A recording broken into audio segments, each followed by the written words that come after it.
Hey guys, this is Mike from Rock-Pebble-Shears Landscape Design and Maintenance. Welcome back to part 2 of this project. If you haven't had a chance to check out part 1 of this project, go ahead and check out our channel. It's under episode 1. This is the patio that we ended up with, and this is what we started with, and this is where we left off on the last episode. So here Ricky and I are just cleaning up the job site, just trying to get some things out of our way and get our bearings for the day. We're about to just start putting down some 1-inch black galvanized gas pipe, and those are going to be our rails that we're going to run what you would call a screed board, or what we use as a level. Some people just use a regular 2x4 piece of wood, but this is just what we're using to drag across the rails to get a nice even base layer. The base material that you see us installing here is 3/4 inch clean, clear crushed stone, which means that it has no fines or smaller aggregates than 3/4 inch crushed stone in it.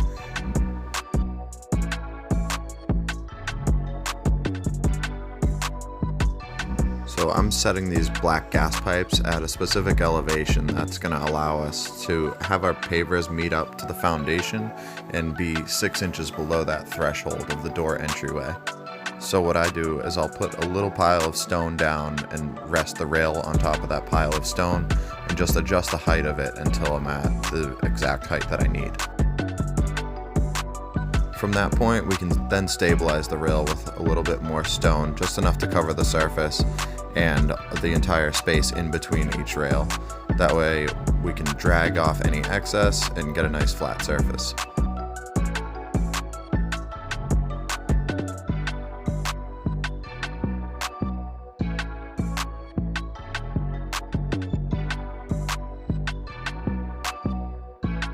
So this shot is actually a pretty good example of how we're using our rotary laser with the grading rod to check the elevations of the pipes.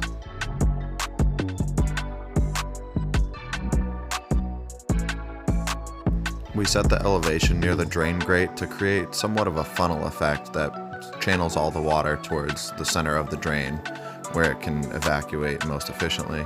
But around the corner of the house, we actually change the slope to head away from the foundation in all directions.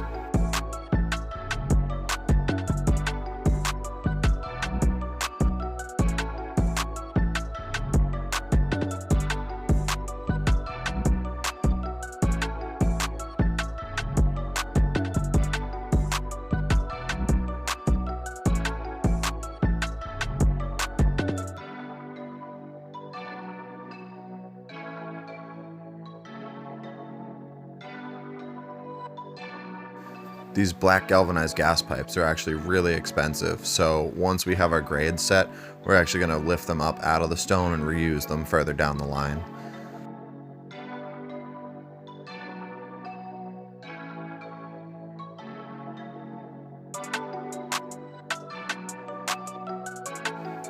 Every time that we pull one of the rails out, it does leave a little bit of a channel where the stone is missing. So in a minute, Ricky's going to be walking around with a shovel and just adding a little bit more stone into those little trenches.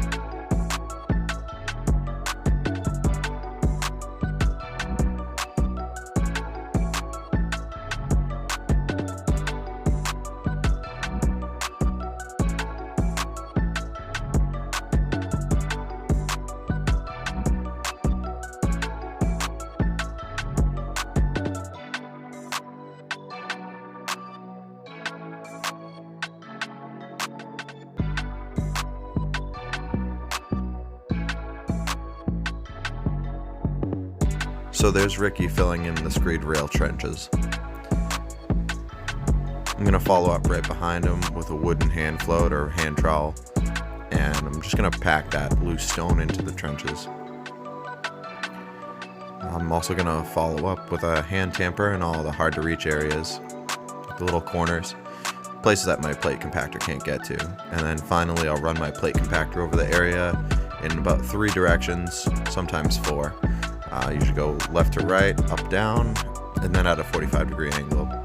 This is all just to flatten out the 3/4 inch crushed stone to prepare for our screed rails for the bedding. The stone's mostly compacted, but it's just a great way to vibrate them and consolidate them into place.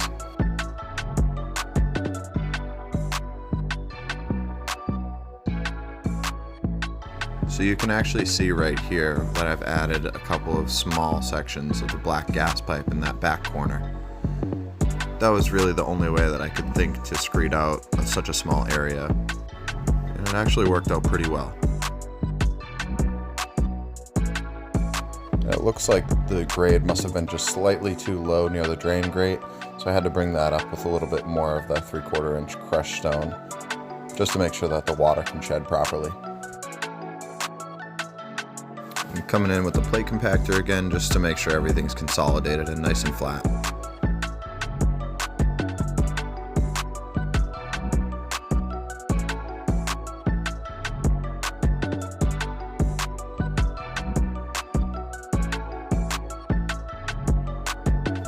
As you can see here, I have the 8-foot level going across the 2 screed rails, and I'm just double checking to make sure that everything is level from side to side when you step out that door. Here I'm just pouring some 3/8 inch chipped bluestone over the screed rails to stabilize them. Again, this is going to be our bedding layer. So this is where I came in with a middle rail, and I wanted to make sure that that grade was just slightly lower than the other 2 rails on its left and right side. That way it creates kind of a funnel effect to make sure that the water goes towards the downspout of the drain. So again, I'm just using a level to screed out between the columns, and Ricky's pouring some 3/8 chip stone on top of the rails to stabilize them. We'll come back in later and fill in between the rails, but for now we just don't want the rails to move out of their place.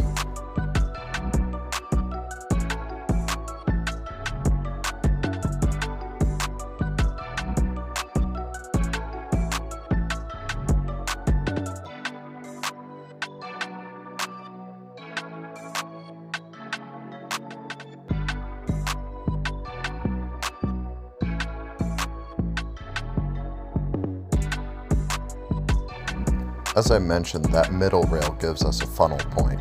It's set a little bit lower than both of the screed rails on the left and right side of it, so halfway down the patio it starts to funnel just ever so slightly. You would never be able to see it with the naked eye, but it just helps with water.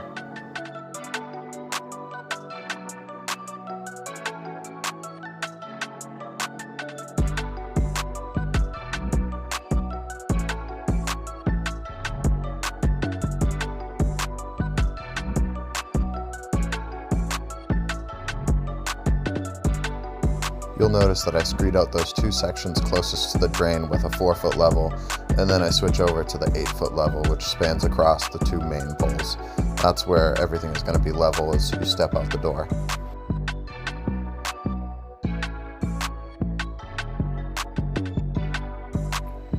So this part actually got a little bit difficult, where I somewhat painted myself into a corner, but luckily those doors were right there, so I was able to go inside and flatten everything out. Ideally, you really don't want to be walking on the chipstone, but it's so much better than using sand as a bedding layer. The sand really shifts around a lot, but the 3/8 inch chipstone is pretty forgiving as long as you walk with flat feet.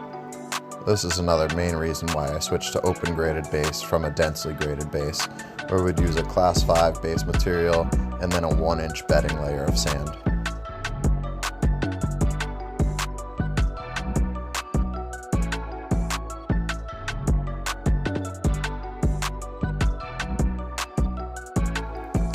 Alright, now that the whole area is screeded, we're going to finally start laying these pavers. I decided to start right up against the foundation just to make sure that everything ended up nice and square. I apologize for the terrible lighting. It was a really bright day out that day.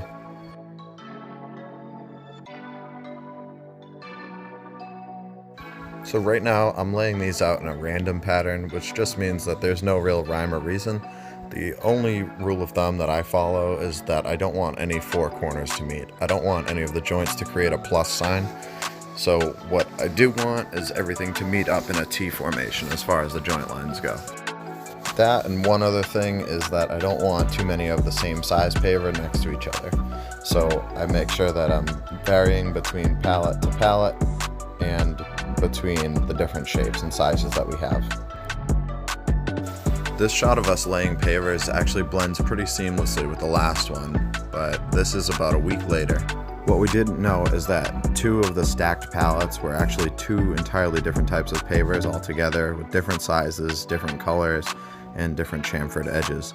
So needless to say, we came to a standstill and we had to stop, and Marianne was on the hunt for some more pavers to match what she already had laid down. Like I said in the previous video, these were all old and in limited supply, so it was really hard to find something that would match up with them. However, we ended up finding some, and it was just the right amount of square footage that we needed, so we were able to come back and finally get this patio going again. Right, so the patio's laid. It looks good. There we go, the patio laid out. This is our snap edge just to get a good line. We'll use a crayon to mark that out. It's kind of like a wax pencil. It's one of these guys. We also got our center point set up with stake. It's going to be our axis. And we'll run that pencil all the way around, get our score line going, take out the extra pavers, and then we'll use some of those over there and fill in this area 45 degrees twisted, cut it again, and then we're going to use these round brook stones to go in between the 2 circles. Wait and see. Here we go.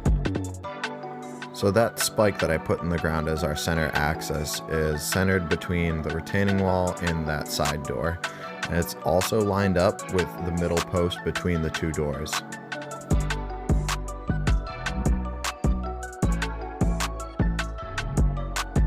Now that I have my line laid out, I'm just going to go around and score the top 1/4 inch of the pavers. That just makes it so that I can make a nice clean cut all the way through the pavers and have a good guide while I'm cutting. Here we go, removing any extra pavers.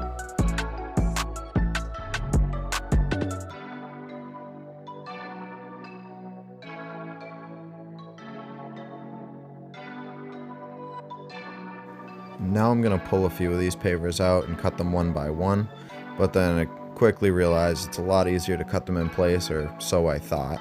But doing these inside curves are really difficult. As you can see, I'm holding the saw at a bit of an angle because the blade would cut into the front and back side of the paver where you don't want it to. The only way to get that type of curve is to cut it at an angle. And once I got the hang of that angle, it was really smooth sailing.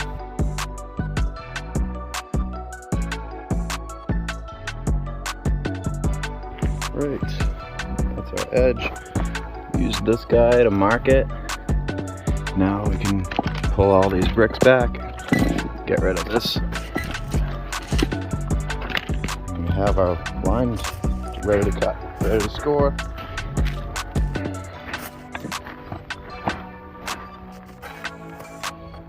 Circle's coming in nicely too. One thing about cutting these pavers in place is you get a consistency in the line that you just cannot achieve otherwise.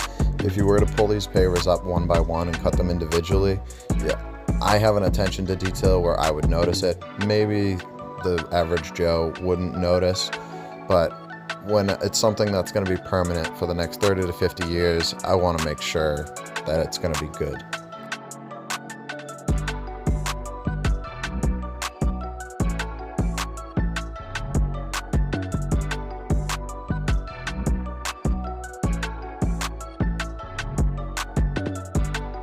I just love how clean that circle is.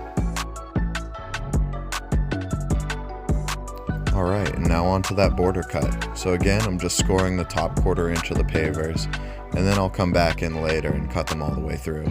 I opted to not cut the pavers completely on that border just because I didn't know if people would step on them and kind of shift them around at all.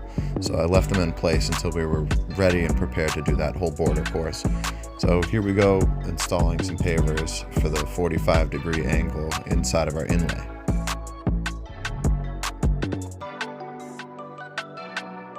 Again, just making sure that there's no 4 corners that meet up.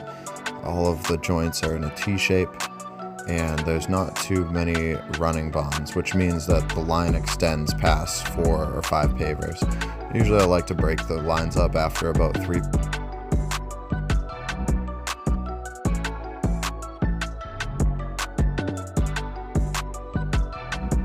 Right now we're taking our jig out and we're trying to determine exactly how wide we want the brookstone band to be. So all we had to do was just drill another hole in that piece of wood that we're using as a large compass and just reinsert our pencil. I think it was 8.5 inches, might have been 9 inches shorter than the original circumference. These outside circle cuts are much easier than the inside cuts. But again, using that same technique, we're going to score the top 1/4 inch of the pavers, and then we'll follow back through with cutting all the pavers right in place.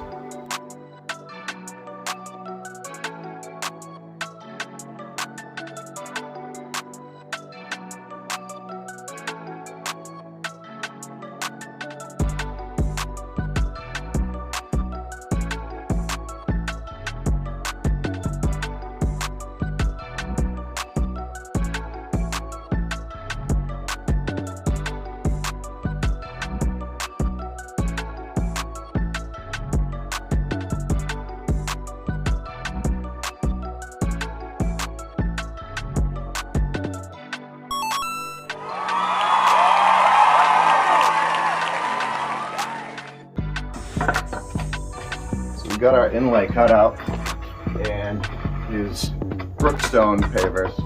They're going to go in this band area, but I don't know if you can see on the camera, these are sitting too high for here by about 3/8 of an inch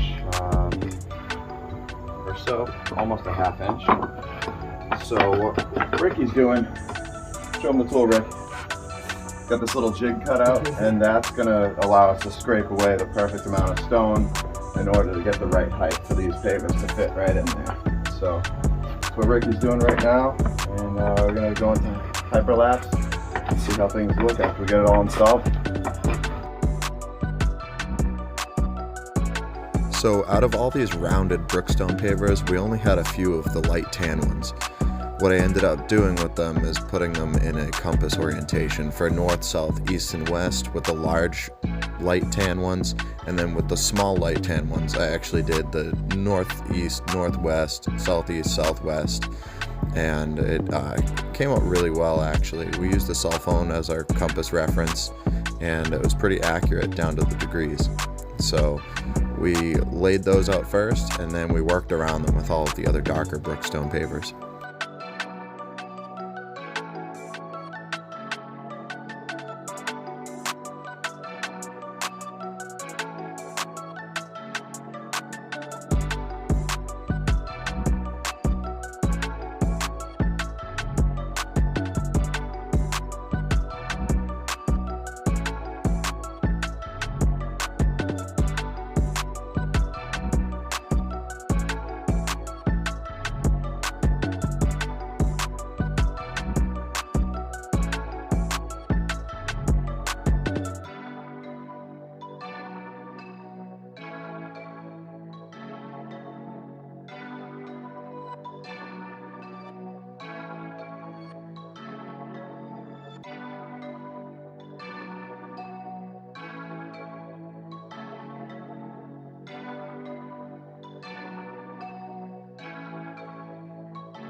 So here we are, ready to cut our border and lay in our border pavers. This part of the patio process is my favorite.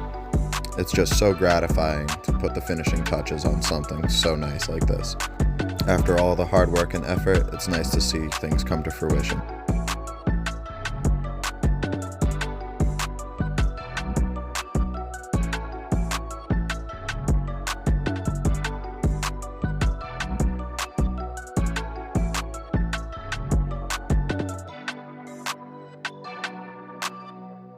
You can see right here when I lay out those charcoal colored black border pavers, they don't exactly make that curve look that great. So I stack the two on top of the gap that's too small. When you go around too big of a curve, it ends up making a really wide joint spacing. It just does not look good. So I just overlap those 2 bricks on top, and then I mark them at the points where they need to be cut, and basically just inlay those afterwards.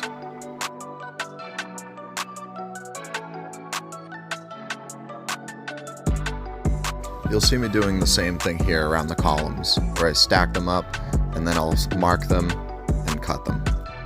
What I really want is full bricks on the ends or corners and cut bricks every other one in between.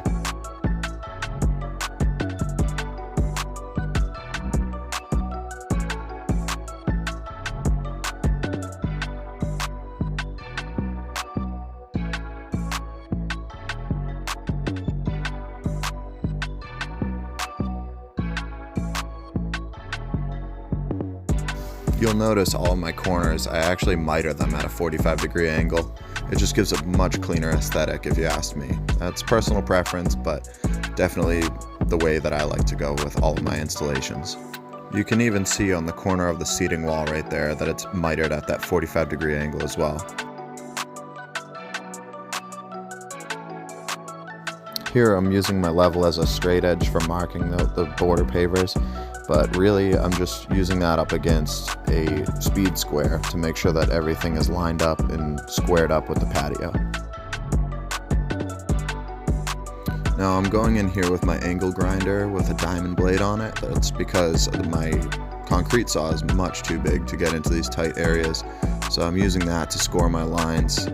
And then I come back and I'll use my concrete demo saw to do the main cuts.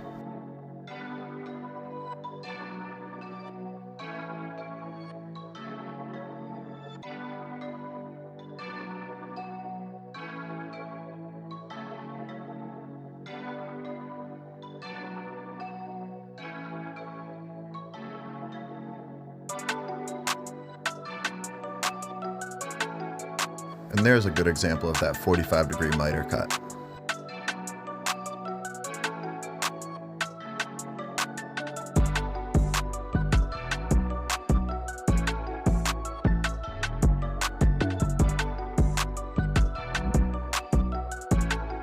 Here I'm actually using some tile spacers just to make sure I can have that 1/4-inch consistency with the gap between each paver. Most pavers have these spaced built right in, but these, after you cut them, unfortunately have just a flat surface. So it's up to you to add in that 1/4-inch gap yourself. Now I'm cutting this paver on my chop saw because I needed it an exact angle to accommodate that sharp curve that I showed you guys earlier in this video. And this is what it looks like when you put a diamond blade on a wood chop saw.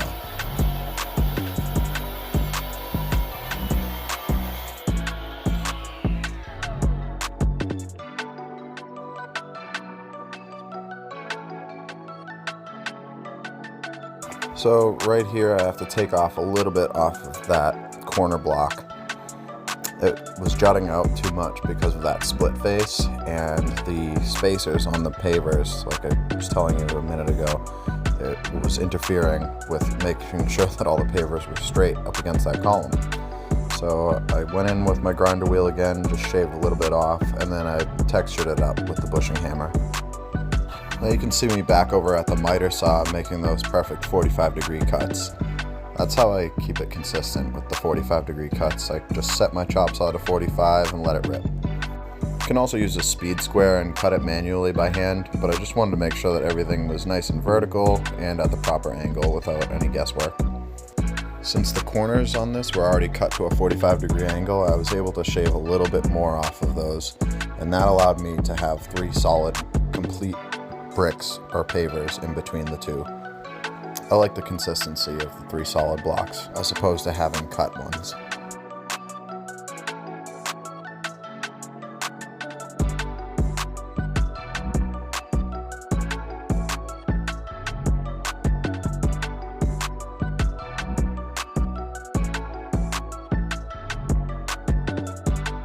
Now I'm just fine-tuning some of these blocks. They're more of shims to fill in the gaps that we have left over. So they were just slightly too wide, so I took it over the chop saw and got a nice precise vertical cut.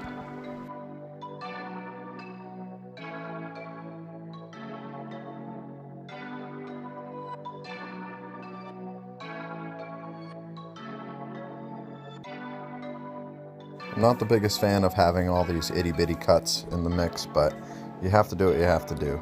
Sometimes things just get more complex when you add pillars and retaining walls and things like that.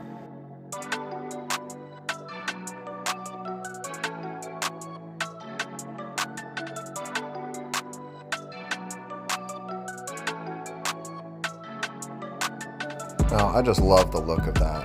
What do you guys think? Let me know what your thoughts are in the comments.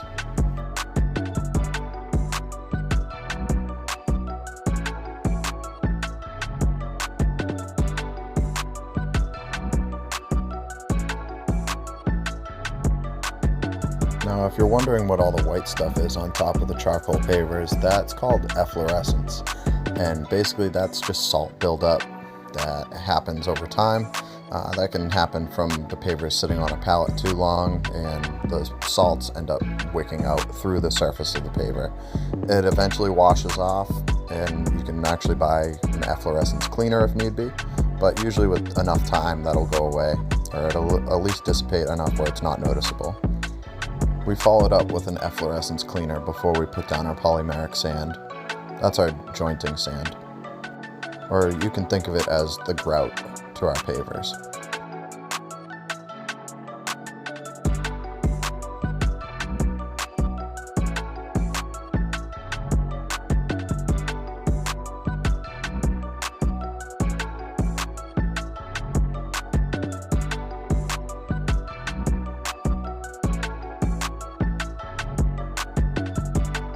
Right now I'm trying to cut this paver into a thin L shape.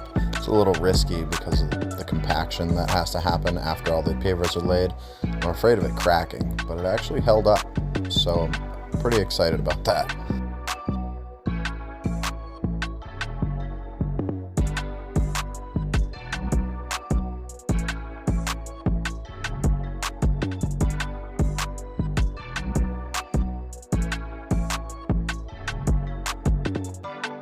Here's another good example of that 45-degree cut.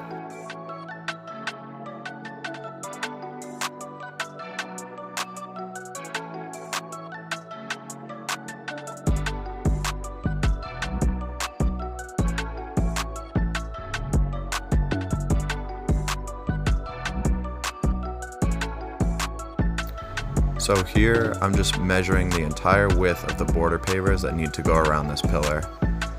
I'm going to take that entire measurement and subtract the 3 full bricks out of there, and then I can do the math from there to figure out how big the other 2 45-degree miter bricks need to be in order to fit that area. Let's see how well it goes.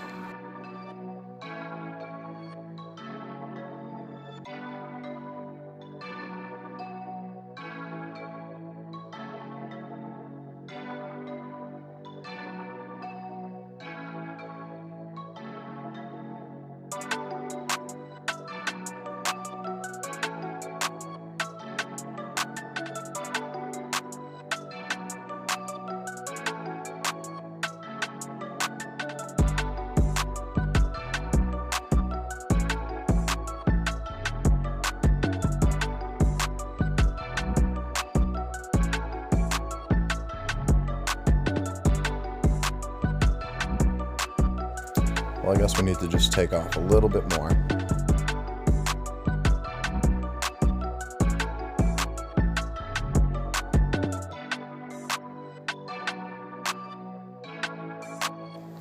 And a little bit more. There we go.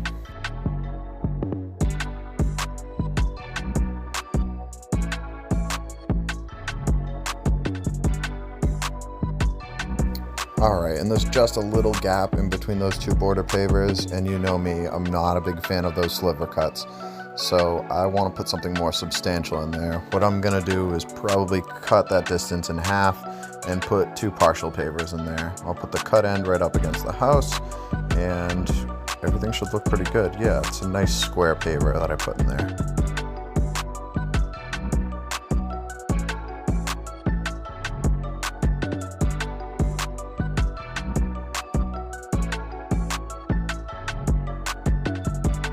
This is where I got caught with a 4-corner joint in this patio, but it is the only one. My only other option was to cut that L shape out of one of the larger format pavers that we had, but we were fresh out of those.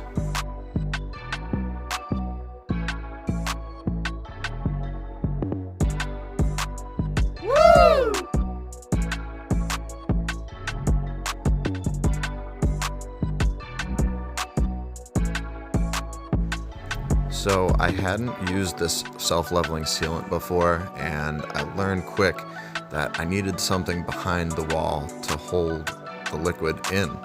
It was leaking out everywhere, and I ended up going through a couple tubes of this stuff.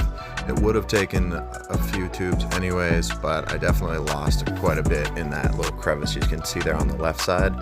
And there was another crack in between one of the blocks that, this liquid was seeping into. So all I had to do was put some 3/8 chip stone up against those cracks on the back side of the wall, and it held in the stick-up sealer really well.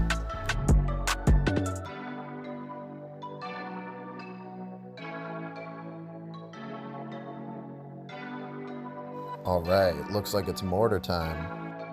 So the first thing that I'm doing here is I'm actually digging out a bunch of the bedding stone and base rock that's under our pavers with a steel hand trowel. You can use anything, but you actually do want to remove some of that bedding material so that when you put the mortar in, it actually goes in and under the pavers and somewhat cradles them. What we're going to do is I'm going to mix in some fibers into my mortar mix, S-mortar, and that's going to create a matrix within the concrete that prevents it from crumbling apart when it does crack, because we all know there's two types of concrete: cracked concrete and concrete that's gonna crack.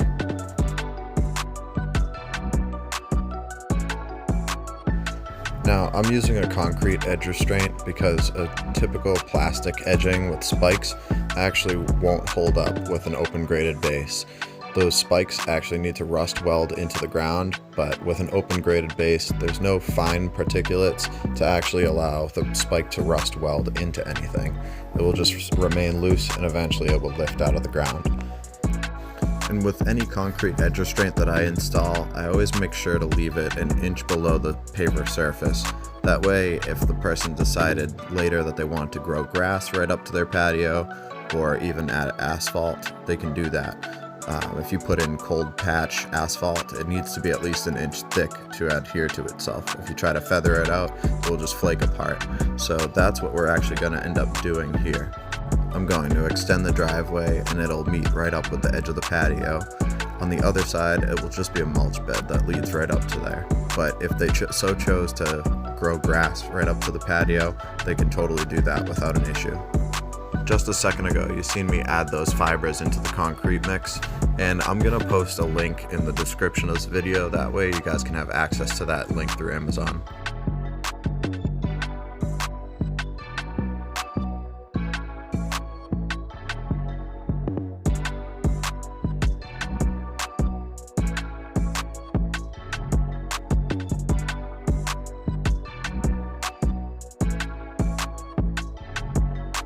Now I'm using the pointed edge of my brick trowel to work the concrete in under the pavers. After that, I finish it up and smooth it out with a steel flat trowel.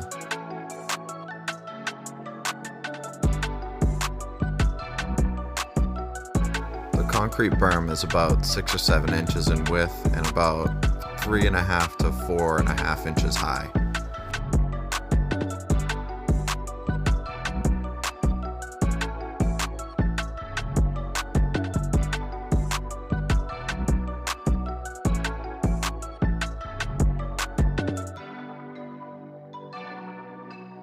I did end up going a little bit wider on this sharp curve here.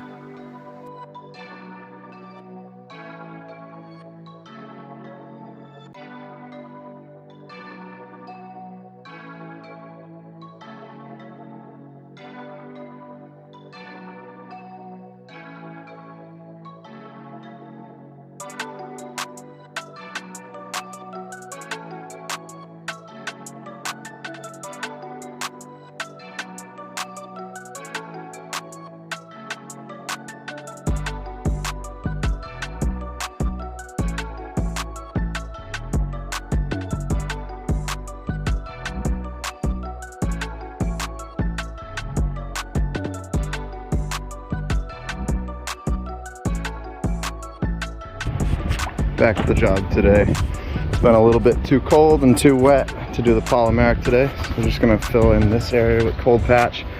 We just got it up to the height that we need it with some crushed stone, give it a little compaction, and I'll show you a video of that. So this is just some regular cold patch that I bought from Home Depot. Spreading it out here, and I'm just gonna lay it out with a landscape rake. Nice wide one to get a good wide plane. Make sure that it's nice and level and meets right up with the concrete, or I should say asphalt. What we really should have done is cut the asphalt back so that it had more of a lip to grab onto. It's definitely going to hold up against the patio, but the asphalt definitely needed to be trimmed back before installing this stuff. Like I said before, if you try to feather it out less than an inch in thickness, it'll eventually flake apart. So lesson learned on that one.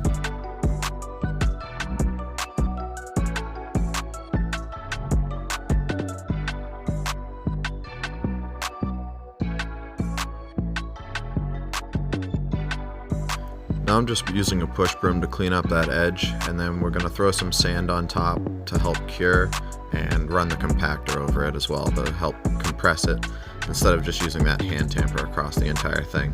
We'll use the hand tamper for the hard to reach areas, but the plate compactor really makes it all the difference.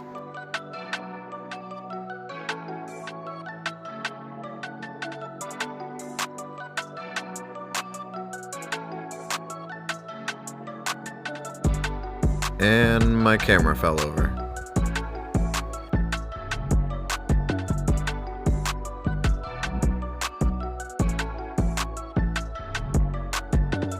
That's just some sand from the driveway that we're spreading on top. It helps to absorb some of the oils and assist with the curing process. Well, that's all we have for today's video, guys. Thank you so much for watching, and if you missed part 1, go ahead and check out the channel. Part 1 is over there, and part 3 will be coming out very soon. Please go ahead and like and subscribe. Cheers.